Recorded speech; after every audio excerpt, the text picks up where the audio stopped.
Bonjour ostéopathe animalier en herbe, j'espère que vous allez bien. Aujourd'hui, on se retrouve pour une petite vidéo de 5 minutes comme d'habitude pour parler des racines de l'ostéopathie animale. On va donc discuter de trois personnages principaux qui ne sont pas français mais qui pour autant ont été l'essence de l'ostéopathie animale française que vous connaissez aujourd'hui. Comme d'habitude, n'hésitez pas à aller lire l'article complet qui est disponible dans la barre d'infos. Allez, c'est parti! On va donc commencer avec un personnage incontournable en études d'ostéopathie animale, c'est Andrew Taylor Still. Andrew Taylor Still est né en 1828 et est décédé en 1917. C'est un médecin américain du 19e siècle qui considère que l'expérience est la base du savoir. C'est pour ça qu'on va dire qu'il a une vision empirique du savoir. Cet homme va donc s'inspirer du concept de la force guérissante de la nature pour créer un principe qu'on va appeler le principe d'auto-guérison, qui est particulièrement indispensable à l'ostéopathie animale. Mais c'est réellement à partir de 1892 que l'ostéopathie va connaître un véritable essor, puisque Andrew Taylor Still va créer l'American School of Osteopathy. L'enseignement dispensé par cette école va être basé sur deux concepts différents. D'une part, le concept mécaniste et d'autre part, le concept vitaliste. Le concept mécaniste est né de John Martin Littlejohn, qui est né en 1865 et décédé en 1947. C'est un homme qui a suivi une formation universitaire dans le domaine médical.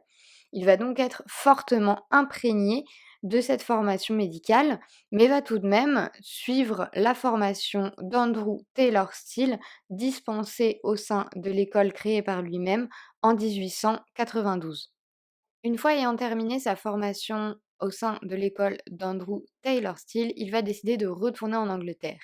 Et c'est en 1917 qu'il va créer une école appelée la British School of Osteopathy, qui sera à l'origine du courant ostéopathique européen.